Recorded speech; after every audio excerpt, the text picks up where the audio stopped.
Good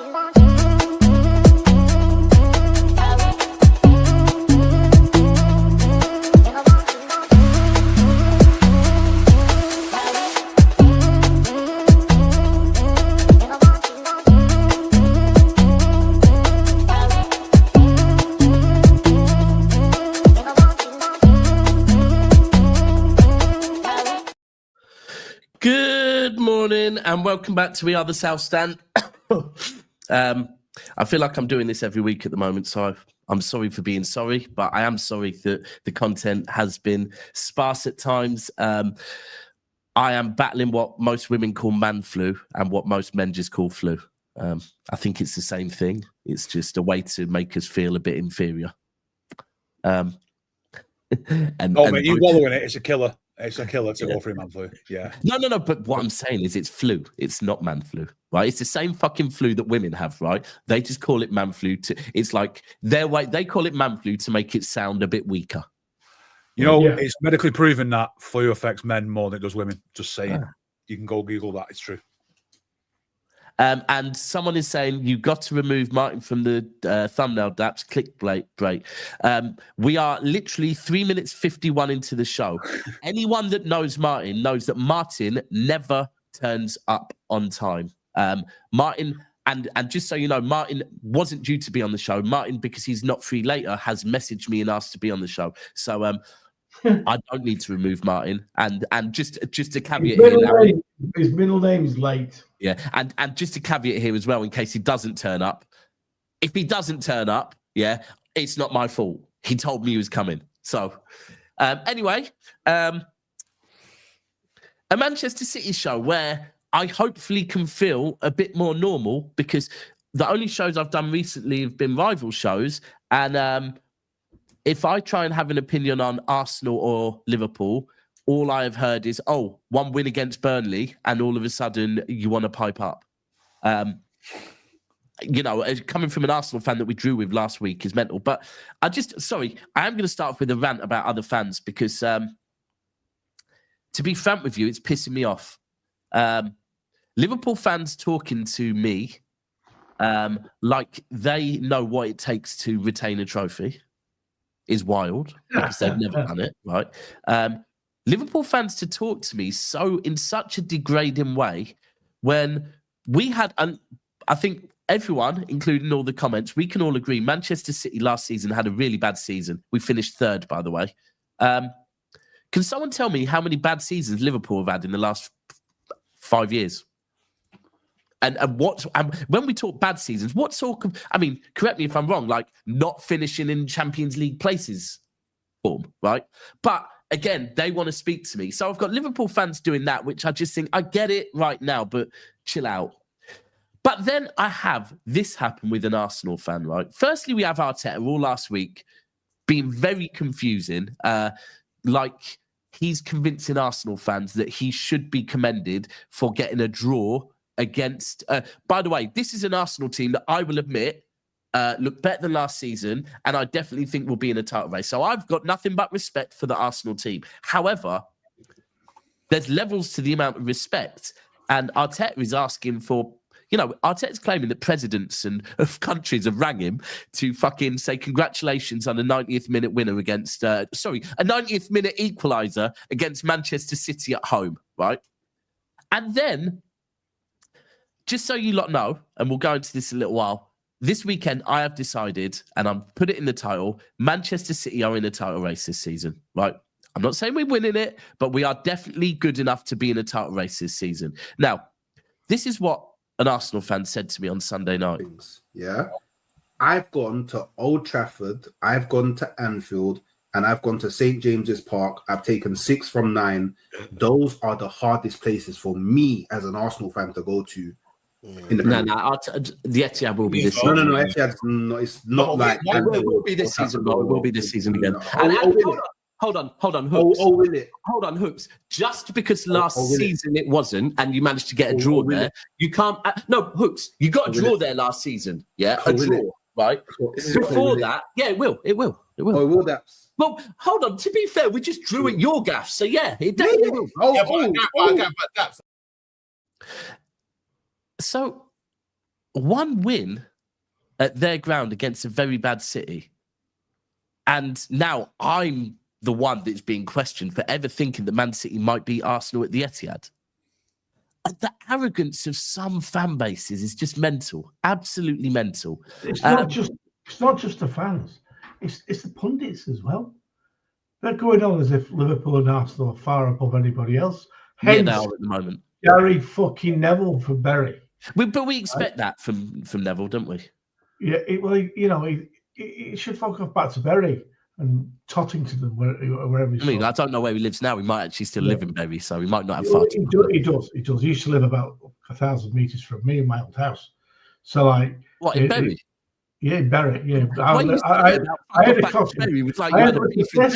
Listen, I had a cottage in Wellshaw, right? It's Bury in Manchester. Question for you. In Bury, no, the postcode's not. It's BL. So, but I'll tell you something now. I was born in Whitefield, bought a cottage in Walshaw, and just up the road towards Afterside was Gary Neville's house. And he used to play cricket with his brother at Greenmount, which is on the other side of Bury, near Tottington and Ramsbottom. So for other interesting Manchester facts, please contact Alan on Instagram at Sir Alan Mancini. Is that your Instagram? No. It's Sir Alan G. Howarth. Is my Instagram. Oh, here he is. Oh, and to whoever said, where was it?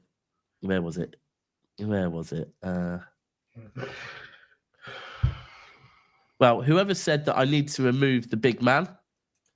Is he there? Officially, he is. Hey! He is here. That layout's wrong, but hold on, bear with me. We'll change the layout. But yeah, he is here. You lot can see him while I change the layout. How are you, Martin? Yeah, good evening. Good morning. Right, do you see what you're doing to me? I've got people telling me that I have to remove you from thumbnails now because when I put you on thumbnails sometimes and you don't turn up. Oh, okay. I'm being called a clickbaiter. Yeah, my apologies. I was in the shower. You know, I do don't work in the middle of the night. I don't mean this time you're here. I mean last time when you didn't. Yeah, no, listen, people know my situation. I'm not going to apologize. I'm joking, by the way, bro. I'm joking. No, I know you are. I know you are. But how are you anyway? I'm very good. How are you? I'm getting there. Good evening, gentlemen. Poppy, I've forgot to ask you, how was your holiday? Sunny and warm and nice and needed and yeah, good, mate. Good. I missed the last game as well because you didn't watch it. No, I was at Oasis, wasn't I? Oh shit! Yeah. Fucking Bo. Do you know what? I still find it mad that Oasis is still going at Wembley. Done now. I feel like they've been there for like 2 months. Yeah, last one was Sunday. But I watched the first half and then it was 1 hour. I thought this is gonna be shit. And it's nice we won because I turned it off. Yeah. The first half was shit. The second half wasn't though. Yeah, I've not watched it since. Watched it highlights on my own. And Alan, how are you, my good friend? I'm all right. I'm okay. Busy with work, which is good. Good. I've been busy. So yeah, all good. Yeah, no problems. No problems at all. I watched the game on obviously at the weekend after the AFL. I was a bit pissed actually when I was watching it because I was at the pub watching the AFL. So do you know what I like? So if I don't want negative Alan invading my phone, do I just need to tell you that I'm going away with my daughter for the weekend? Yeah, because that's why you said. So I didn't do that on purpose because I knew you were with your daughter. I like that. Thank you. I respect that because after the first half, I probably imagine you could have sent me a few bits of abuse, couldn't you? To be honest with you, we didn't play great first half, but we were better in second half. I was quite happy. But Martin did a sharp exit in the second half. He fucking disappeared out of the ground. So, Why? Well, he went to a wedding. What, wedding over City, yeah? Martin, was it your daughter's wedding? No, it was my cousin. Right, okay, that's shit from you. No, I missed the ceremony. I had to go to the night. I didn't leave till the 70th minute, so ignore it. No, you've just gone up by 10 minutes. He's just gone up in my ratings, to be fair. So you fucked off the ceremony. Yeah. I went missed the ceremony. I can get behind that. I like that. Oh, yeah, I like that. I miss my mate's I wedding. ain't missing any City games for ceremonies. Piss off. I'd even hold on. You've got daughters. Don't care. She can do it on a Friday or a Sunday. Do you know my mum and stepdad actually got married on they got married in October 1990 on the day of the Manchester City Manchester United derby. But it was a draw. But it was quite an interesting day because it actually was literally full of blues and reds. So Absolutely. It's my daughter. She's getting married at the Etihad, so it won't really matter. Oh, all right. Fucking hell. Contacts like that. Yeah, Jesus Christ. All right. Fucking hell. 2 birds, 1 stone. And she's marrying a fucking red. Hold on. 2 birds. What is she like? No. She's marrying a red. Is she? Well, listen, bro. I always tell the story about how my dad raised me with a real hate for Scousers, like real fucking hate. Like if our house ever got broken in, if any cars in the street ever got broken into, it would be, well, that's the fucking Scousers. And it's like, well, alternatively, it could have been fucking anyone from Salford very easily, right? But hey, shout out to anyone from Salford. But then my sister went and fucking married a red, but a red who's like his dad is the founder of the Hillsborough charity fund, so a top red as well. And he wasn't allowed in the house for quite a few years. Obviously, once they were married. There's going to be a fight with the grandchildren, I can see. You know, when one comes up with a City kid and someone comes up well, with this is a beautiful thing, bro. It's my sister. She's a blue, obviously. Her husband is a red, a big red from Bootle. Both the kids support City. And I'm very proud of that. It's something that I'm very, very, very proud of. I actually probably haven't told my sister enough how proud of her I am that she's managed to make sure that the 2 kids are brought up. Don't worry. They are blues. They are blues, bro. They are blues. No, my grandchildren will be blues. My daughter, do you know, my daughter told me recently that she already knows that her boyfriend must support Manchester City. And I was like, all right, cool. I mean, it's going to be a bit more difficult down here, but to be fair, nowadays quite a lot of little kids down here supporting City. So, yeah. So anyway, let's get back to the football chat, and not because I had someone recently say too much personal chat. We need to talk. Yeah, I got that. Yeah. 20 minutes of football and an hour of private. But So I can't lie. I just said, do you know what? Maybe this isn't the channel for you because we've got Alan telling us about Dave from Whitehall, and I was going about Dave Levin again. And he's always talking about Dave. We've got Pulpy talking about Benidorm. And you've got me talking about any shite. Right, anyway. For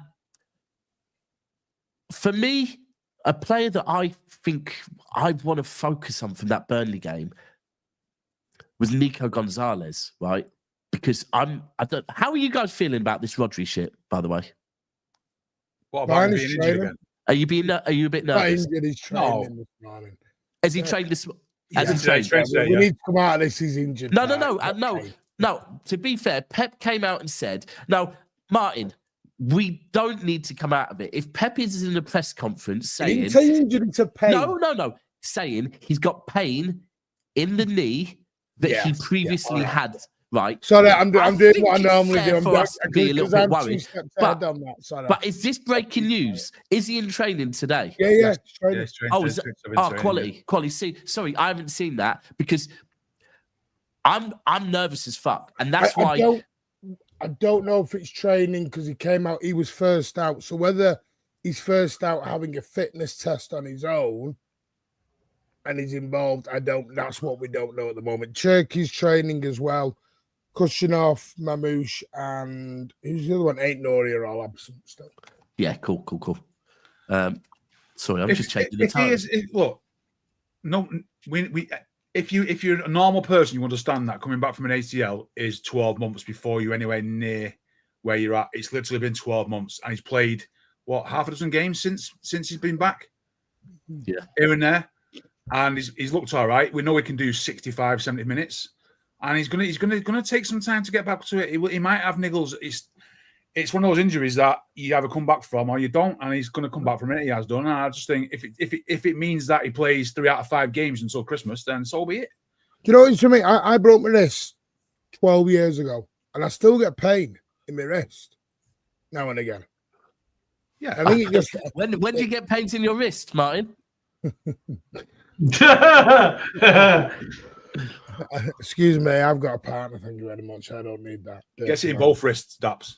Here we go. Man. Here we go. We're in trouble now. It's because you and Alan are single and I'm not. You know what I mean? Do you know what? Talk about. Oh, no, it isn't. He's not the same lad. Hold on. Daps keeps telling everyone Rodri is injured. He did it at the start of the season. Bro, I think he's joking before you bite. Pep's come out and fucking said, I do get, don't get me wrong. We have to remember it. There's a few things actually from those 2 comments that I just put up, right? Firstly, I don't work at City and I'm not in the know like Martin, right?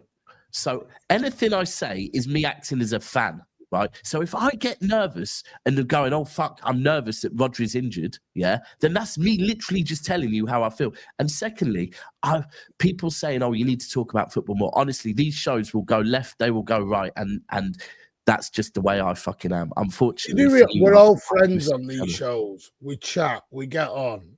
We just talk football and get off. It's very robotic and there's no relationship. Do you know what I had the other day, right? So while I was away, Pierre, I do love a panic, right? This is the thing. That's what being a City fan is about, bro. You know, that's what being a Manchester City fan, it's about being nervous as fuck all the time. Yeah, that is what we're known for. It's what I grew up. Unfortunately, look, I'll be honest, one season and it threw me straight back to Main Road. I thought fucking we were shit again. Do you know, I had someone the other day, basically on Never a Foul, saying to me, because while I was away, I was lying on my bed while I was doing the stream because the kids were in the lounge, so I couldn't go in the lounge. I had someone saying, Daps, this is so unprofessional. Would you see Sky Sports doing that? And I'm thinking, fucking hell, we're not Sky Sports, Jesus. But that's quality news. So Rodri is in open training. I've just seen it's. I'll go and watch it afterwards. And Cherki's in open training. So what the reports that were coming out of France? They're right. They're right that he might be back in time for the international break.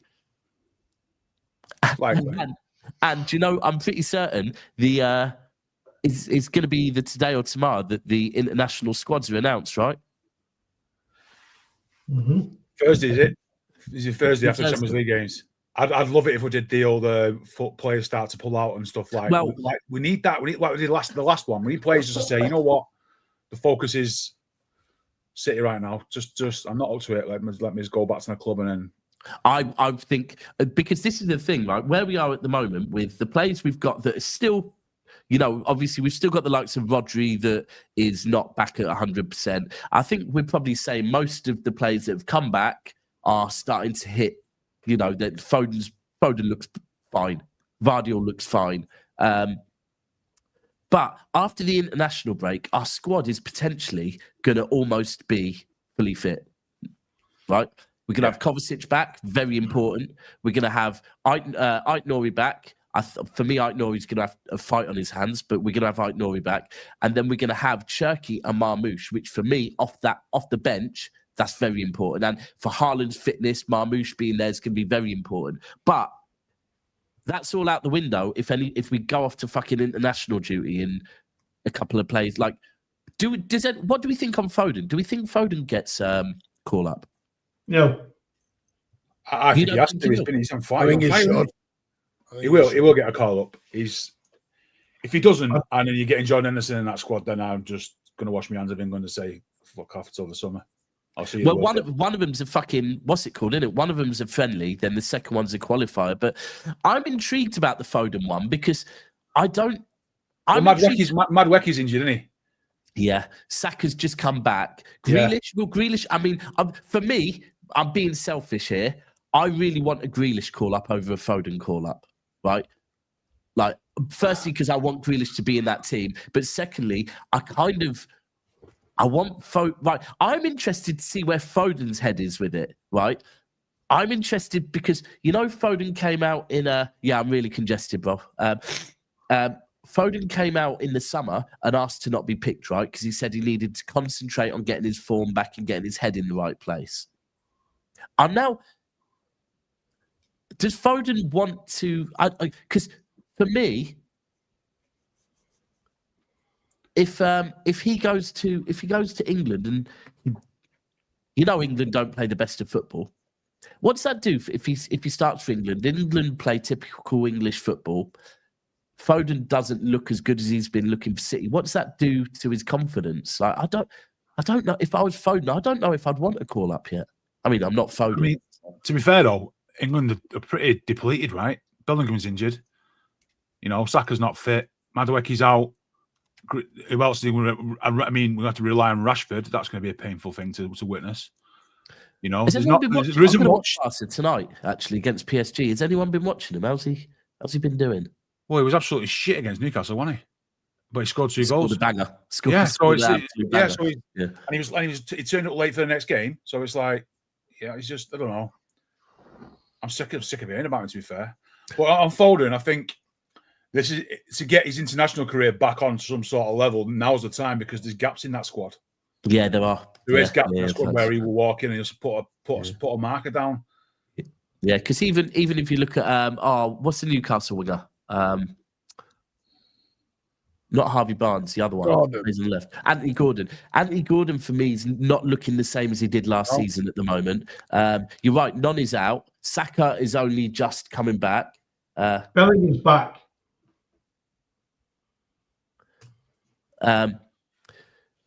Yeah, Bellingham I can't stand. I can't stand. But we'll see. I don't know. Do you know what? The thing is, Spicy, I don't get what you can't pick and choose when you don't get a call up. You either play or do a Ben White. So you're saying is that on Foden? I don't know, bro. I think there's a difference between doing what Foden did and doing what Ben White did. I think Foden. The rule is if you get picked, you've got to turn up to do the training. And if they say you're injured, then you can go on, but you have to turn up. Yeah, but what Foden... I agree with that 100%. But I don't think what Foden did in the summer was wrong. I think for Foden to ask the manager, that's polite, to go to the manager and say, look, I need a rest. Because we have to remember, when Foden did it, we were only a couple of weeks away from the Club World Cup. So I think for Foden to say, look, I need a bit of a rest, Gaffer, because the season's just ended... And I need to get my head right and get my fitness right before my club, because no other club is playing. I think that was fair enough. I think there's a bit of difference between what he did and what Ben White's done. By the way, I'm not against what Ben White did neither, but I find it a bit weird that Ben White isn't back in the setup now. To be fair, an England squad he can get lost, man. Fuck that. Don't turn your back. Don't turn your back. I'm sorry. There's people out there that would die to represent their country, and what that means for everybody in this country, and to represent them, and to be to turn around and just have the ump and say you don't like somebody because you've been disrespected. Nah, fuck that. Get gone. Don't ever put an English shirt on again. Simple as that. And then, to be fair, if Foden did the same, I would say the same about Foden. Even though he is a City legend, if he turned around and said, I want to play for England because of this, I never say, all right, then sling it, don't bother coming back. Somebody else will play and I'll support them. Yeah, I'm not quite the same, but I guess without knowing the ins and outs, it depends on the levels of the conversations between Ben White and this guy. And no, how pet is that? Even if there is a problem, you're a grown man. To be fair, you get paid hundreds of thousands. I know. That depends. Remember the City fullback with John Terry and what John Terry did. That's different, though. Anyway, that's different. No, it's not. We don't know. Don't know. That's a personal, and that's the point where I would end up fighting with someone. Yeah. You know what I mean? That's a life. I can't see. Same reason with Kevin De Bruyne. I can't see what Kevin De Bruyne left Chelsea. So Ben White, that was said to him, that is giving me up. For me, I think the biggest poo-poo of that is on the England camp. the England camp, whether it be Southgate at the time, whether it be the FA getting involved, even whether it maybe be Arteta getting involved. As men, they should have sorted that shit out. Yeah, but and it just shows what sort of character Ben White is. He's a slapped ass who goes on, he puts his fake tan on. So there you go. Do yourself one, mate, and go away. Don't need you. Simple as that. Right. Anyway, let's get back to the Burnley game. We're going all over the gaff today. Sorry, people. So for me, that's where we were. I'd said about Rodri, against Burnley, I really was watching Nico Gonzalez a bit more, right? Because I'm kind of in my worrying stage where I'm thinking if Rodri is going to be, and it's not just worry, I guess, it is a fact that Rodri is going to need to play less game time this season, right? He's going to need to be able to be rested in games like Burnley at home, right? And I know LB was saying Rodri must start, right? But for me, if Rodri isn't fit, he mustn't start, right? No, he needs to rest. He needs to rest more games. And I think with Gonzalez, what we need to know on Gonzalez is, are you good enough or not? Right. Yeah. And then we can work around. And I over recent weeks, right, have said to some people like Patrick, stop this Nico Gonzalez agenda as far as like after the lineup came out before the Napoli game, and I saw a few people tweeting saying Gonzalez time at City is doomed, right? And I was like, we've just brought out a lineup that just got a really good result against Man United, and your focus is on a negative, right? Why? And also this pushing the Nico Gonzalez agenda, he hasn't done that much for us yet. But that's why I'm watching him a bit, because I'm now thinking, right, if Rodri really is going to be out quite a bit, we need to see if Nico Gonzalez can do it. And I actually think Nico Gonzalez last couple of games is, I wouldn't say he's impressed me, but he is good enough for me. I think vibe. He needs to impress. He just needs to be able to do something where I don't want to see or hear about Nico Gonzalez playing in midfield. I just want to know he's done it and he's done a good job and we've won a game, because that's what he's there for. Get the ball, win the ball back, distribute it, contribute with 3-4 passes, and that'll do me. Let the rest. Do you know what? Someone had said to me about his duel winning, right? Now, if he's going to do the 6 role, then winning your duels is very fucking important, 100%. But also, I feel like where his game is starting to improve is his movement of the ball. I guess you could say his tempo setting, and he was moving the ball a lot better. Right. Just hold it there. Martin doesn't rate him as a 6; he rates him as an 8. I think that's the worst thing. I think it's the worst. Hold on. I've just said. Don't think he has got. Hold on. I just said he's improving at it. Because I do think that was the biggest issue with him, was his movement of the ball. But I think against Burnley in that second half, he was moving the ball well. I think he was. It might have been after I left then. Well, you left at half time. Because I know Pep wasn't overly keen. Because you know Pep's body language. Watch Pep's body language with him. Hands on hips, looking at the floor. It was going on a lot. There's 5 of us. And then there was 5. Welcome, Pat. And by the way, I'm sorry, mate. I'm going to wear this because everyone's going to say I've got an agenda. I don't. Listen, I think Nico Gonzalez is a very, very good player. Very, very good player. I just don't think he's a good 6. I think he's a brilliant 8. I think he's naturally an 8, right? He's been misprofiled. I don't think he can do the 6 role, but the trouble is we've had this debate for 4 years. Who can do the 6 role when Rodri's not about? This is the problem. And more important, I guess, what we can say probably is as well, who can do a 6 within the first year, right? Who doesn't take to do a 6 in a Pep system? You're trying to put it now. Man's got an agenda. It's weird. It's weird because there are certain players are banned from constructive criticism, but other players were fair game. All right, I do find that a bit weird. This is All right, what do you think I get what Martin's saying, because this is something though? I've been pushing for years as well. Look at Alan. Alan loves an agenda. He's grinning. But if we're talking, right, Gonzalez first. He's been at the club now for, let's say, 6 months. Because no, do you know it's longer than that? It's January. 8 months. 9 months. Been here 9 months. Now, if you compare his 9 months with Rodri's first 9 months and how much game time and continuity Rodri got, is it fair to say that Gonzalez hasn't been that bad, right? He's getting up to speed a little bit. We need to give him a bit. See, Dabs, in a way, I think it's silly. It's silly to compare because at the end of the day, it's you can't. You know that this guy is going to be first. A prime Rodri is always going to be first name on the team sheet. There's a slight argument. There's a slight argument, maybe to a Haaland, maybe Donnarumma even. But given what he's done for this club over the last few years, he's basically a shoo-in. When he's at full match fitness, he's a shoo-in for every starting lineup in a way. How are you meant to back that up when you have to rest him or he can't play? You can't do it. And the other side of that is not just the fact that you can't do it. It's the fact that what player out there would want to do that.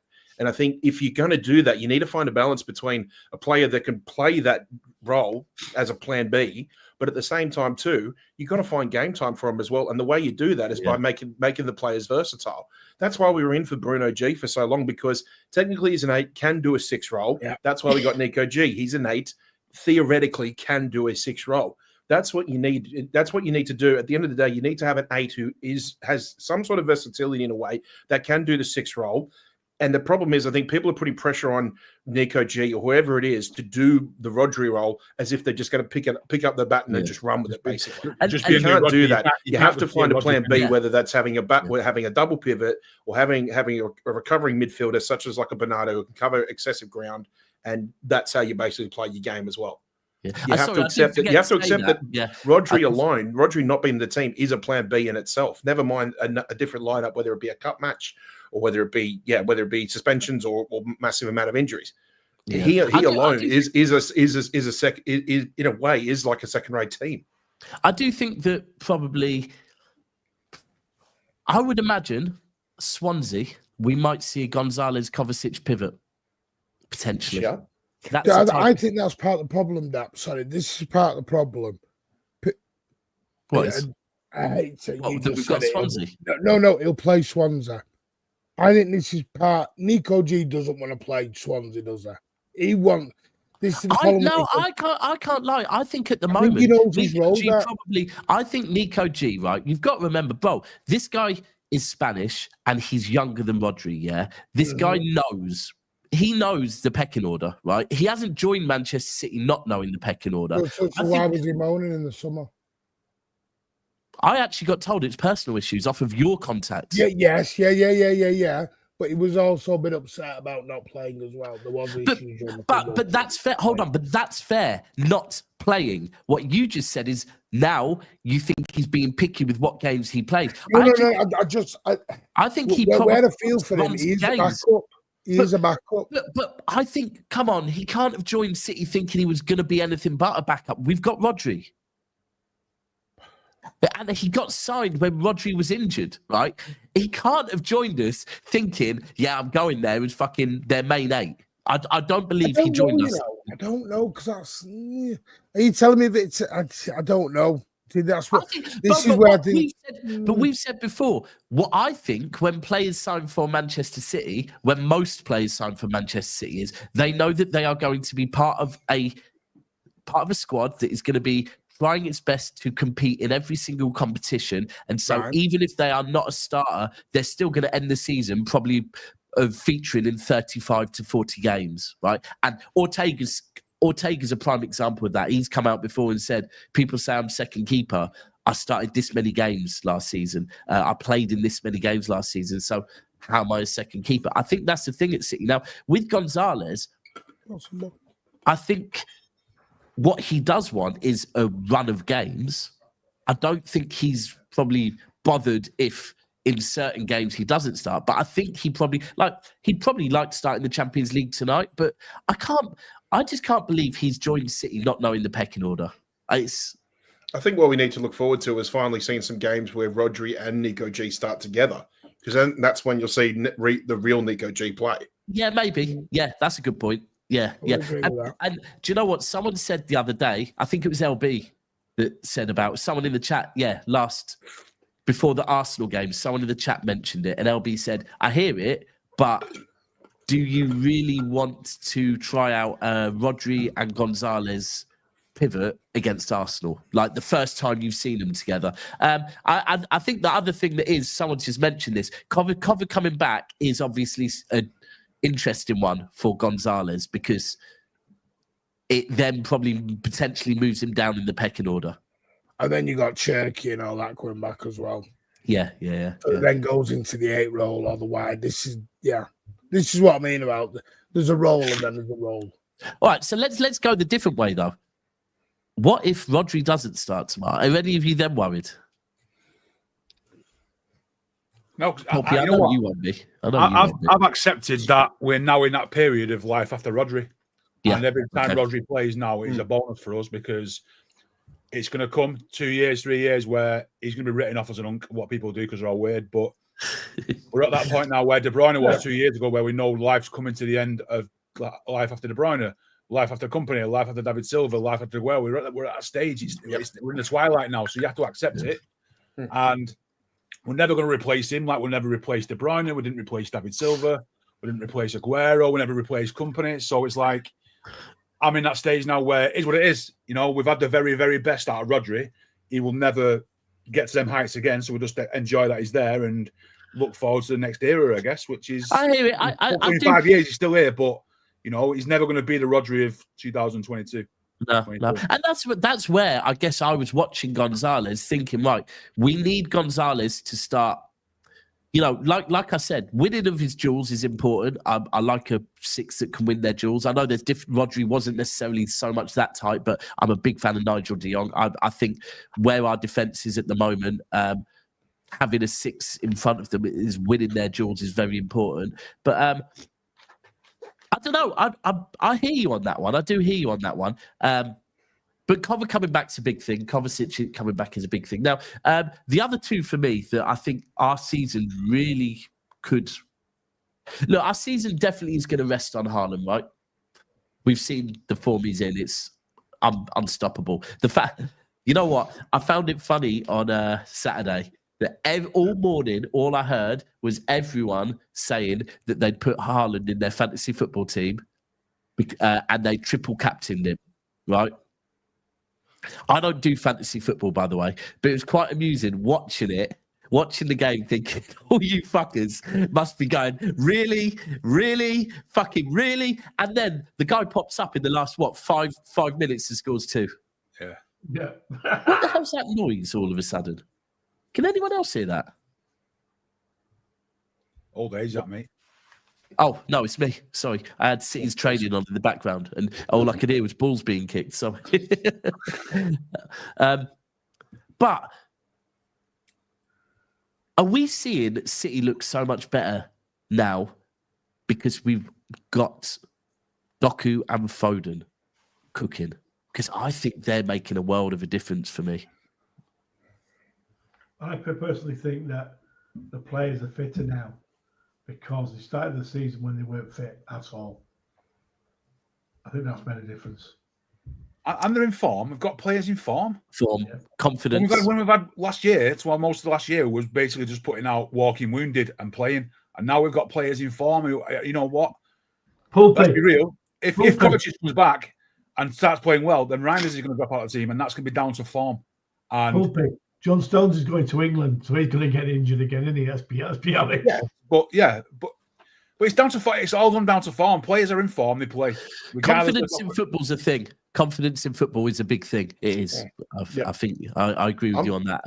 I'm with the thought that just play Doku now until he starts to lose form, and hopefully by the time that happens, Marmoush will come in. Well, let's. For me, at the moment, Marmoush coming back is a good chance to give Haaland a rest in some games. That's where I mean, at this point, I think I'm with you. You can't I was saying in the summer on Savio, I need to see Savio on the left. At this point, I don't really want to. You got to earn your plate, Nick. You got to earn your place in the same. And it's that reason. I'm not taking it's that reason why I want to play full strength against Monaco because don't just because you're worried about rotating players doesn't mean you should compromise on form players either. And also too, I've been looking at Monaco, watching them over the last a couple of weeks, and they look shit. They look terrible at the moment. They lost the line in the league. They got battered by Bruges 4-1. I think this fixture is important because I just think it settles us well into the top. If we get a good win, settles us well into the top 8 with some important games coming up at home as well. These next two are massive. I mean, look, I actually was thinking this morning. We went into the last international break off the back of a Tottenham loss and a Brighton loss. Imagine we're 2 games away from going into an international break, pretty much 6 weeks later, off the back of being unbeaten with. Hopefully, touch wood. Listen, I'm not going to presume we win either game because they're both away from home, but we could be going into it in a completely different world. I mean, me personally, I'm saying it now. I think we're going to be in a title race. I don't think Arsenal and Liverpool look anywhere near where I thought. And this isn't just on City. We've been here before, haven't we, Daps? The treble season, we have kind of written off then. Nobody was expecting. And that's the kind of feeling I get. We got to January and everyone's like, well, we're in it. And I imagine the talk behind closed and said, let's just fully send this because start ticking over, and that's all it takes. Well, Poppy, look at what Liverpool got coming up soon. They got Chelsea and United. I think there's an international break between the two of them. Now, don't get me wrong, Chelsea aren't that good at the moment, but we know that game can turn into a grudge match very quickly. That game for Liverpool, and then Liverpool United can also. It's how many times does that turn into a draw? I'm looking where I am looking at that Chelsea Liverpool game. Right? Yeah, you're right. Chelsea have lost, I think, their last 3 games, but same way when we were losing all our games last season, teams don't become shit overnight, right? Chelsea and their manager have proven what they can do against PSG, right? Yeah. Stick to a tactic, they can do it. Now, admittedly, without Palmer. But for me, this weekend, as an outsider looking in, I looked at Liverpool dropping points, and then I looked at Arsenal, and I said, do you know what? This is where, let's see if a change in Arsenal's mentality. Let's see how they handle this pressure. Because last season, that type of pressure, Arsenal went and dropped points.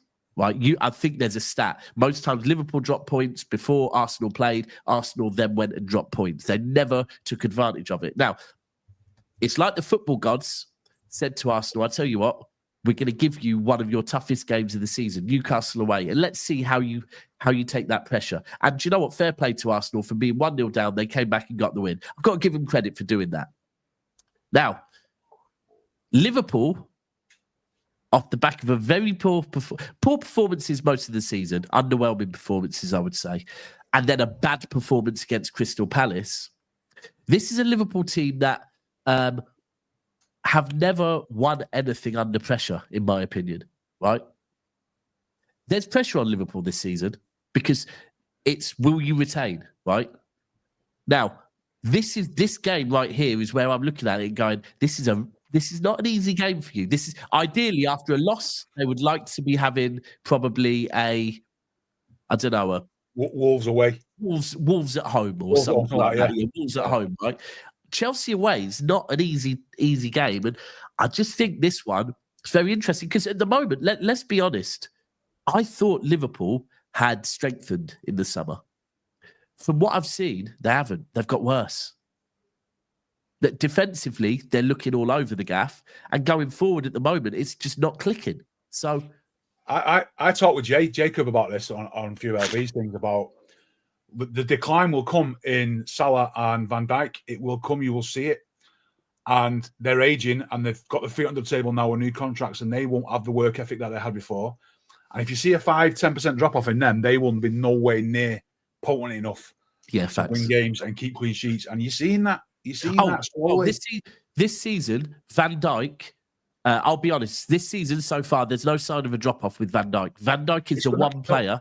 It's coming, mate. It's coming. No, it's but what I'm saying is, he can't affect games. Bobby, are you seeing parallels between Liverpool and what we were at this point of last season? No, I think we're in a worse state, but I'm saying Van Dijk is not the imperious defender he always was. Because he can't affect. Kanat is absolutely useless. Right, that's what Gomez is useless. So I'm saying he can't win games on his own because that's That's what I was going to say. Sorry, that at the moment I do think Van Dijk is showing he's still at the top of his game. However, he's saving everyone else around him at the moment. The whole of the back line is being saved by Salah. Right now, you're right. if Van Dijk starts dropping off, that defense is fucked. That defense is really he can't play every game. They've got 70 games a season. He can't play every game. He'll try. Remember when Vinny first left, and we had to.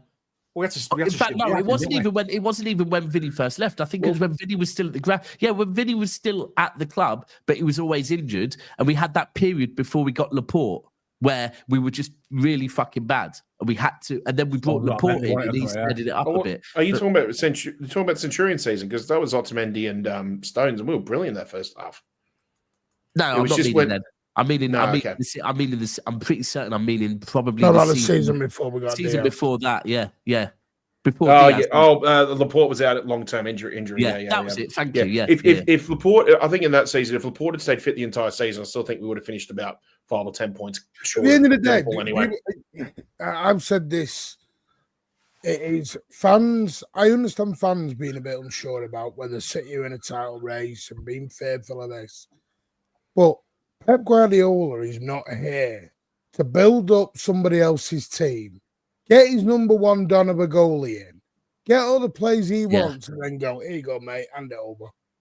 Well, the other thing is, I thought you were going to mention what Pep said. Pep's here to win now.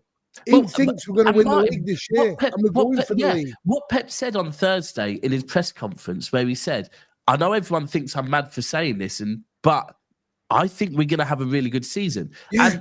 And again, he's being cheeky again in some of what he's saying. Nah, he's not being cheeky. He's taking the absolute piss. Exactly. It's like Pep is trying to be and enjoying being an underdog and a villain at the same time. Right? He's wanting to do. You know what he said yesterday? He literally said, "I've changed the game. Literally I completely changed the way we played. Wow, I must be a really good manager. A really, really good manager."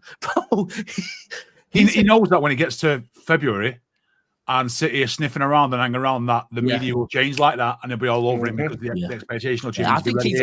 Here comes Pep. Yep. Here comes Pep. It's typical City. They're back and they're sniffing around, and everyone just knows then when City at the title race, they're there and thereabouts. He's got to the point. I think Mourinho got to the point as well where they just know the English media so well. They've got a degree in how to handle them, and he's just the sarcasm. But if Pep is coming out and saying as a manager, I think we're going to have a good season, who am I to doubt him, right? But for me, it's not just, and I'm with you, Pulpy, by the way, that I think at the moment it's, we still need to gel. Alan, you've said this, we're not going to gel overnight. No. Especially when we've still got those injuries that are coming in and are coming out. It's going to take a bit of time, but where do you think we need to gel? Where's the gelling coming from? Midfield for me still. It's the midfield, isn't it? It's the midfield, yeah. If Rodri's back and you get Kovacic and Bernardo in there with Foden, what you need to gel there? For me, the main one for me is I think Reinders. I think Reinders needs to. I can see the class in Reinders, right? I think we all can see the class. He's had a few very classy moments. He needs to get used to the league a bit more. He's still dwelling on the ball a little bit, and his physicality is a little bit surprising. Maybe he needs to get in the gym with Ruben Diaz a little bit. I don't know. I think he just needs to realise he's not going to have as much time on the ball as he does in Italy. Yeah. And the other one is, for me, what I really like is, and I think someone picked up on this earlier, we have to remember that Cherki, Marmoush, and Aït-Nouri, to be fair to him, right? Touch wood, because we've still got a couple of games till we probably see any of them, but they're returning to a different City that they left, right? And now they can walk into this City team that's starting to be quite fluid. And this is where, and then all of a sudden, I'm not going to be against, by the way, look at the form Haaland's in at the moment. But I think with Nico O'Reilly is a prime example of we mustn't forget the back end of last season, right? And a lot of us did, I think, at the start of the season with, and even Pep did. You know what? Pep played Nico O'Reilly in was it against Tottenham? Nico O'Reilly came on. Was it Tottenham and Brighton he came on? Yeah. In the middle of the park. Martin? Against Brighton. Getting all the stats up. Nico O'Reilly. And the Spurs, didn't he? He did a bit more against Brighton. But ultimately, After I'm that, not dropping him, by the way, in a minute. Oh, I'm not putting 8-0 anywhere near back in this team right now. He's not working. No, I know he's going to have to play his way back in big time. And I saw someone say the other day, I think someone online, I think it was, well, one of the main City accounts had posted something about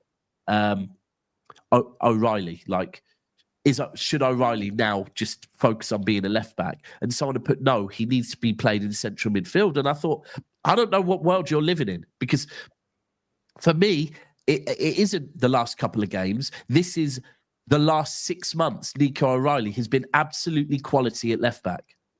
Yeah. Absolutely quality. And I also think O'Reilly with Kuzanov, the balance is good. The balance is good. He is physical and he is a big unit. And he runs and he's got an engine and he's creative and he's not afraid to get forward. And you know when he's going forward, he's going with intent because he knows how to play in the final third. Yeah. Because that's his bread and butter. Yeah. And it's just showing that his physicality and his strength and his age and his engine at left back is doing all right. He doesn't need to do any better than that. It just needs to be okay. Do you know what? The big test for me was Noni, right? We played Arsenal. And even more so, I feel going 1-0 up against Arsenal meant that Arsenal were trying their best to be even more direct, right? And Noni is a direct winger, right? And I was a bit thinking, how's he going to handle a winger that is so direct? Now, in that first half, Noni was Arsenal's best player, right? Yep. And he got fuck all. He got nothing, right? O'Reilly dealt with him superbly for me. I don't know. O'Reilly's... There's been another City player that's come out of nowhere and surprised me. And O'Reilly, for me, because I don't follow the academy like some people do, but I think O'Reilly's. Do you know, mate? I'm going to say this. To be fair, phenomenal. Pain there. Earlier, it was how great Liverpool are. And Liverpool are this magnificent team, and they've done this and they've done that. And I'm going to be straight with you now. City, have we clicked on all gears and cylinders? No. But we've scored the most goals, we've created the most chances, and we've conceded less goals than Liverpool. But it's our defence everyone talks about. It's our goal scoring everyone talks about. Now listen, if we want to do this leopard in the tree, in the shadows, underdog tag, fine, let's do it. I don't mind it. Personally, I think it suits us a little bit at the moment. But what I think we've got to start doing is and I'm sorry for doing my happy clapper speech here, but it is start believing a bit more. Yeah, I kind of agree. This thing of we're not making top 4, we're not making top 5, we're down in 8th. Yep. Get your head out your ass and start looking at what you want. Let me ask this question to everyone out there. Yes, Alan, why can't this season be no different than any other season where we've come off not winning the league? How incredible we've been able to rebound. 17-18, breaking all the records with the Centurions. 2021 season, coming out of the pandemic and everything, and at one stage being 13th in the table and then absolutely just catching fire and just being unbeatable for about 3 straight months. Like why shouldn't this be any different? I think last season's played with people's minds a little. Yeah, it's ruined. But what I mean is like it's played on a way that's nothing compared to like what we've done this previous season we haven't won the league. Sorry, I'm listening to all of it. Has Alan not spoken once? Is that what you're begging for? Listen. Hold on. We've only got 5 minutes left, or whatever it is we've got left. Alan, can we take the piss out of Man United, please? Oh, sorry. I thought I was about to make you big. No. Alan, can we take the piss out of Man United for 5 minutes, please?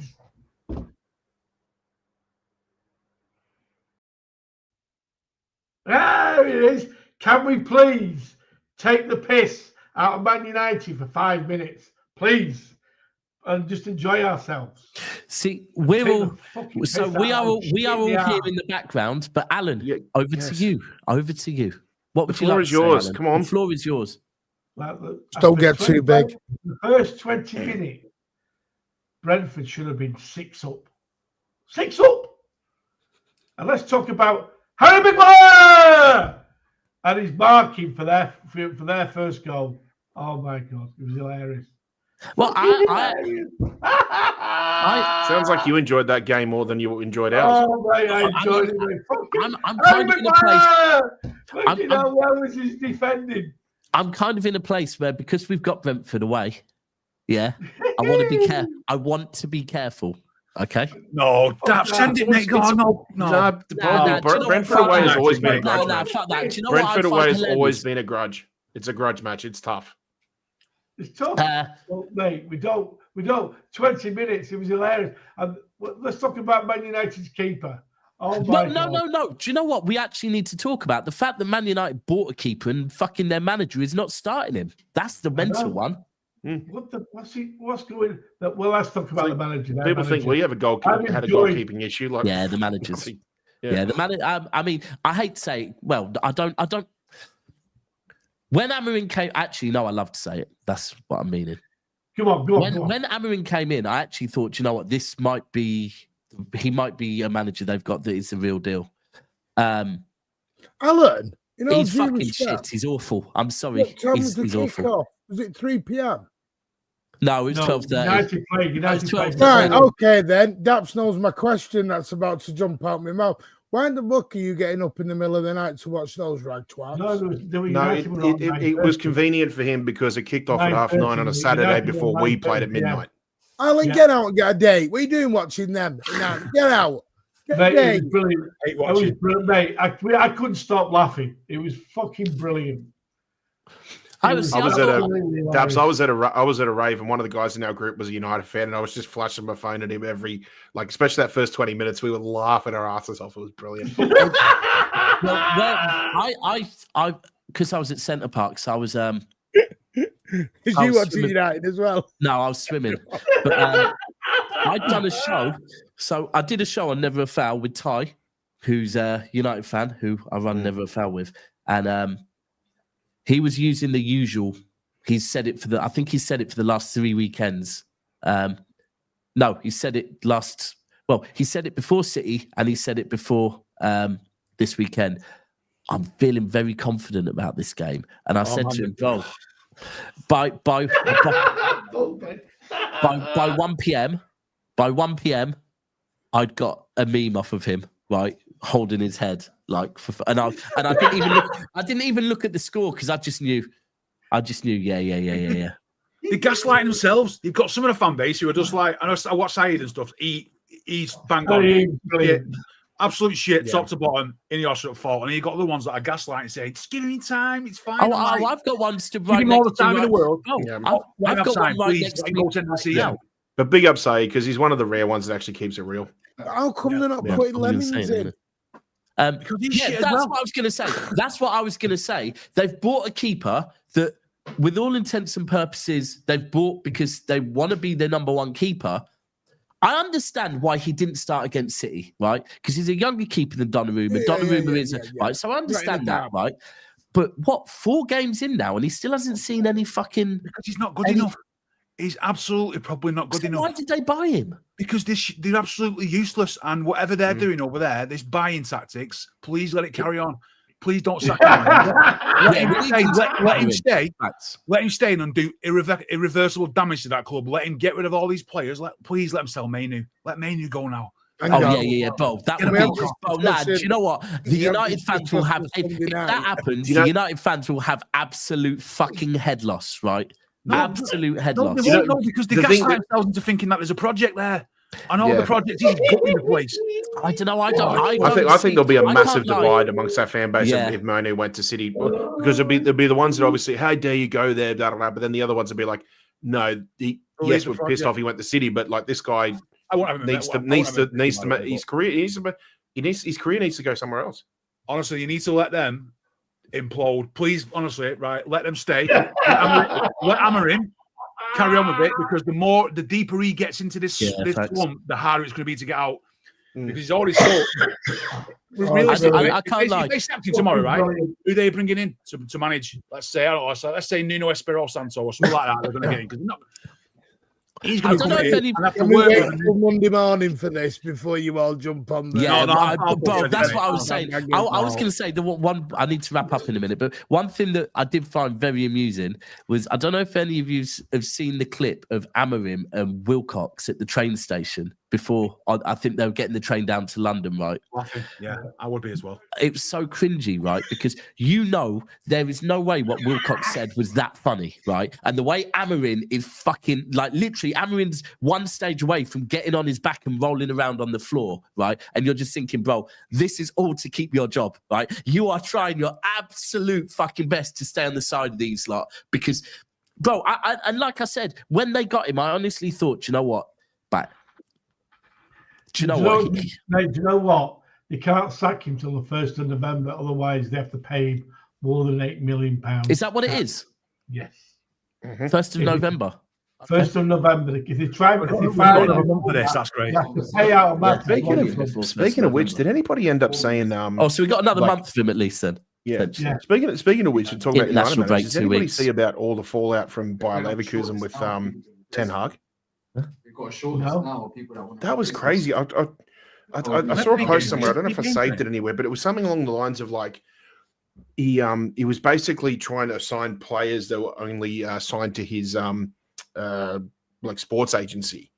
The team that he brought in, like his coaching team that he brought in, apparently had a massive falling out with him within weeks of like joining the club. He was disagreeing on a lot of things that like Bayer Leverkusen with like the backroom staff and everything like this. Like it was an absolute shit show. And there's a lot of people in like the Leverkusen fan base who disagree that like he barely even played like obviously like not even half a dozen games total, and they regard him as like one of the worst managers they've ever had. I mean, he had a near full strength lineup against an under 21s Flamengo team, and they lost 5-0 in preseason.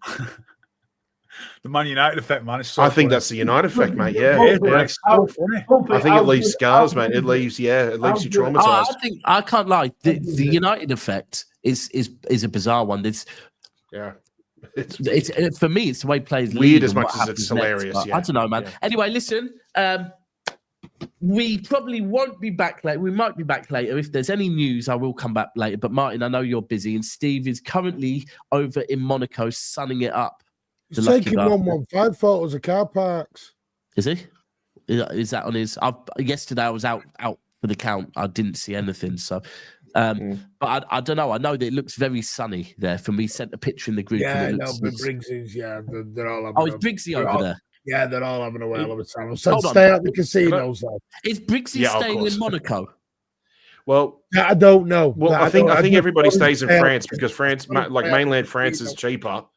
Yeah. They stay in mainland France because it's cheaper. And number two, I know Steve's there's no drinking within the Principality of Monaco or match day, so you have to actually stay on the French border side before you actually go to the ground. Yeah, I know Steve's in Nice, but do you know if you get in the car park? I'm just anyone that knows Briggsy, the thought of Briggsy rolling around Monaco, pissed up, right?